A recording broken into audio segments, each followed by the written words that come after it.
Good morning. I'm Carl with the Hondo Public Library, and today I thought I'd do something different with my Monday memories. We're here in San Antonio, and I'm going to film on location.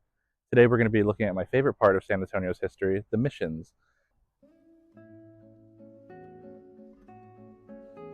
We're starting here at the northernmost of the four missions, Mission Concepcion.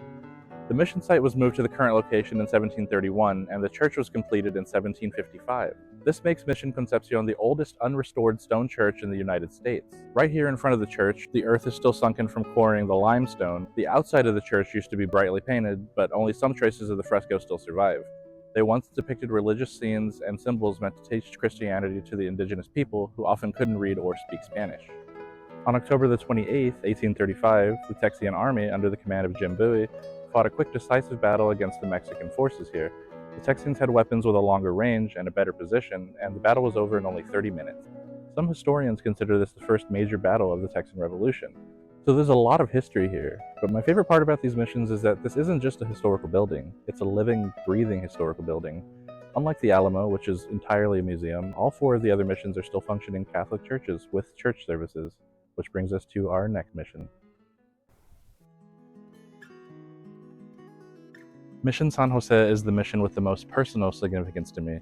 My family used to attend Sunday Mass at Mission San Jose and see my dad play in the band. Here's a photo of him on the guitarron.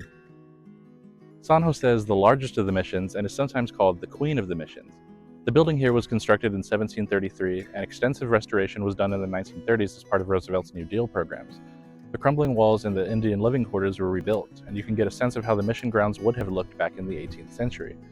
And right here, we have the rose window.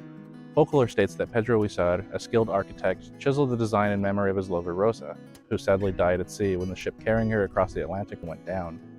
The veracity of the story is debatable, but the window is nonetheless a beautiful example of 1700s Baroque architecture in America, and also the inspiration behind the logo of the city of San Antonio. The entire rest of the church is also home to a bunch of wonderful Baroque sculpture. The missions were made a National Historical Park in 1983 and made a UNESCO World Heritage Site in 2015. And of course, we can't leave without filming the little free library here. And look, it features the rose window.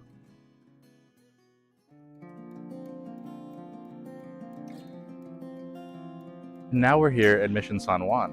This site was chosen in 1731, and the church here was constructed in 1756. And you can tell that the outside looks much different than the other missions, and it actually looks much different than it did when I was a kid. In 2012, San Juan underwent a $2 million restoration project. The exterior was coated in a weatherproof lime plaster, making it look closer to how it looked in the 1700s. On all the other missions, this plaster coating has mostly eroded away. Work was also done to the base, which was sinking, allowing the removal of buttresses that had been constructed in the 1920s. San Juan never prospered as much as the other missions, it just wasn't suited to European agriculture. But this site had prospered for thousands of years before the Spanish ever arrived.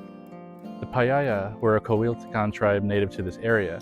The Payaya village located here was named Yanaguana, which may have itself also been the name of the San Antonio River.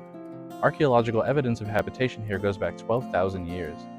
Today, behind Mission San Juan, the Yanaguana Trail is a natural area, an original channel of the San Antonio River, and minus this walkway, this is what San Antonio would have looked like before the Spanish arrived. The fresh water and the fish that lived here, as well as the pecan and mulberry trees, would have made this a prime gathering land. Before we go to Mission Espada itself, we stopped at the Espada Aqueduct. Most mission irrigation was done via the acequia system, channels that took water from the river to the growing lands of the mission. But here, across this ditch, a more ancient solution was required, a Roman-style aqueduct.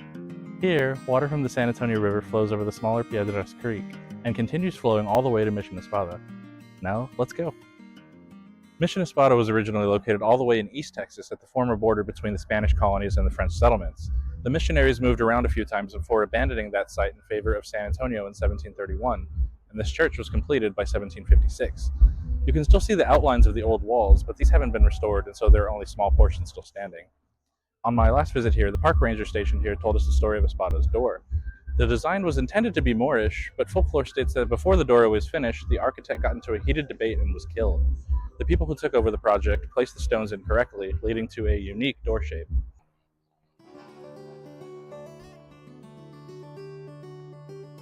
In October of 2013, the Mission Reach Ecosystem Restoration and Recreation Project was completed, connecting all four of the missions to the Riverwalk via hiking, biking, and paddling trails, A Via bus line, the Viva Culture line, was added specifically to tour the missions.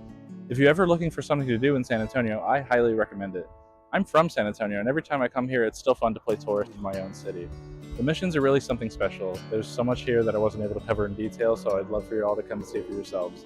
Thank you all for watching. I'll see you next month for our next chapter of Monday Memories.